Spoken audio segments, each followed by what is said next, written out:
Grüß euch und herzlich willkommen zurück auf meinem Kanal Stefans Auto Adventure. Heute zeige ich euch ein kleines Unboxing vom Leatherman Super Tool 300. An dieser Stelle danke an meinen Papa, der mir diesen Leatherman geschenkt hat. Schauen wir mal rein.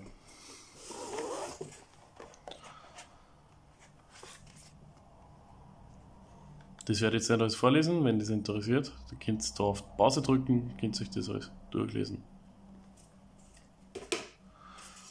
So, dann haben wir da einen Leatherman und eine Tasche für den Gürtel. Dieses Leder mit dem Leatherman Logo eingestanzt und am Deckel steht auch nochmal Leatherman. Finde ich sehr schön verarbeitet. Stehen nirgendwo Fäden weg. Auch die Nierten schauen relativ robust aus. Man muss jetzt für sich entscheiden, was man lieber hat, ob es ein Lederetui ist oder zum Beispiel wie bei meinem Victorinox also ein Kunststoff-Etui.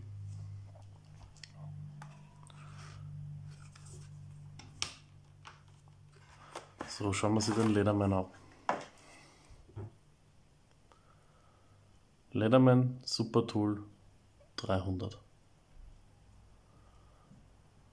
Natürlich auch mit der Maßstabsfunktion.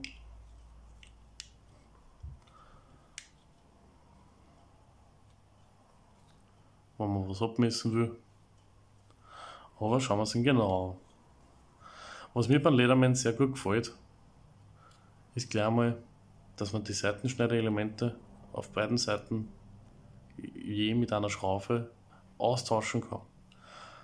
Das heißt, ist der Seitenschneider mal abgestumpft,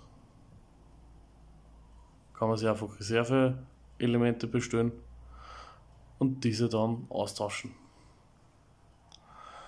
Schauen wir sich an, was er alles zu bieten hat. Da haben wir dieses Wellenschliffmesser, das was eigentlich typisch ist für Leatherman.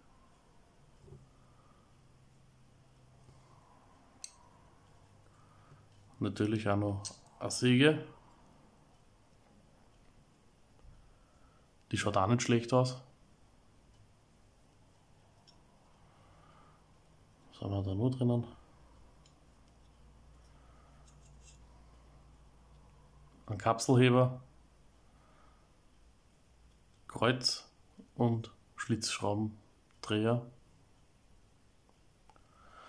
Natürlich, was mir sehr gut gefällt, ist, dass die ganzen einzelnen Werkzeuge alle arretieren, wenn man es ganz öffnet. Das finde ich überhaupt bei Multitool sehr wichtige, es ist eine sehr wichtige Funktion, dass wenn man wirklich einen Druck aufbaut, dass dann nicht in den Schraubenzieher zurückklappt und man rutscht da, tut sich weh. Da haben wir die Klinge, sehr spitz und relativ scharf, mit der kann man gut arbeiten. Was haben wir da noch? Eine Feile.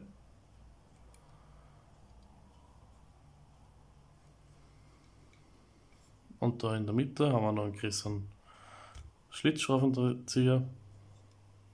So eine Ahle mit Loch und auch einer angeschliffenen Kante.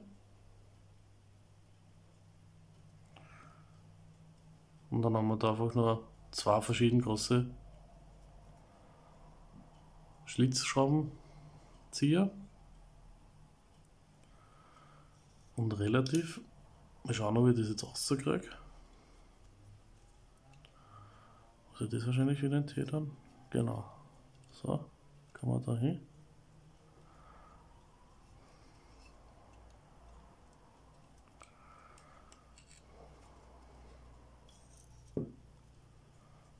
So. Eine kleine Hülse.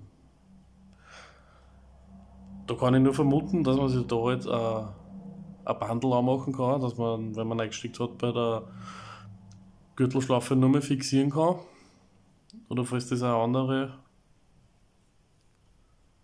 Funktion hat, falls jemand das weiß, dann könnte er das bitte in die Kommentare schreiben.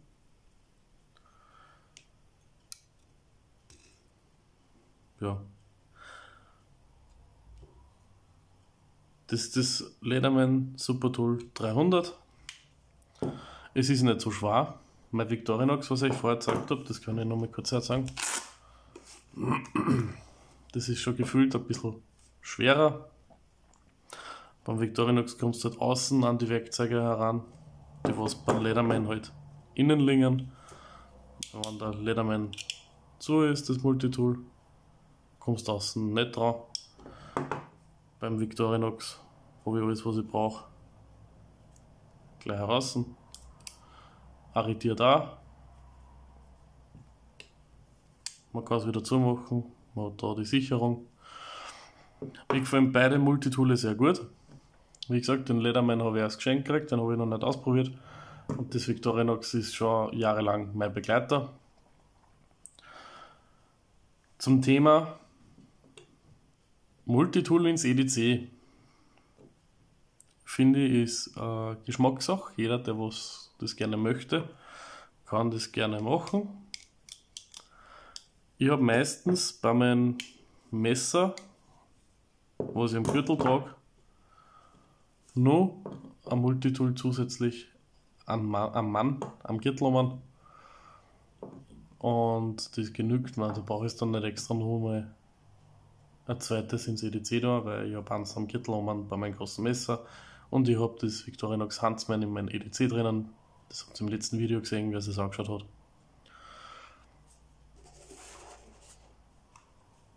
Und ich finde, das genügt dann auch, weil manche sagen, ja, sie dann das Multitool ins EDC rein, also jeder machen, wie es für einen passt, also jeder seinen Spaß damit hat.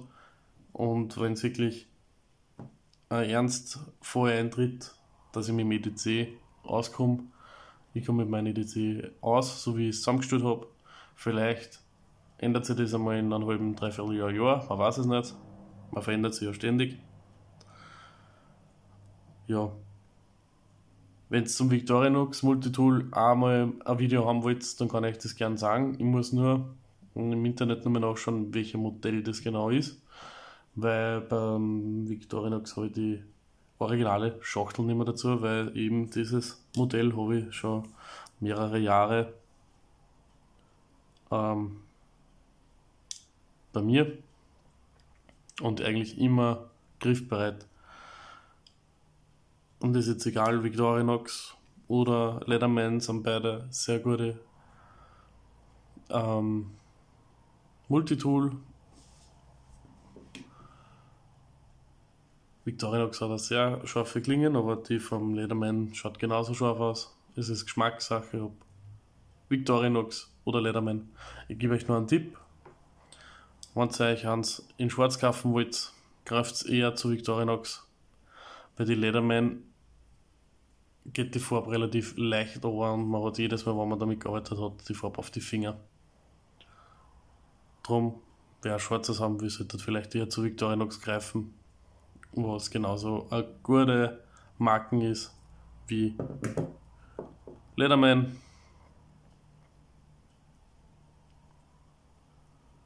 Ja, wie gesagt, das waren meine zwei Multitools, die ich habe.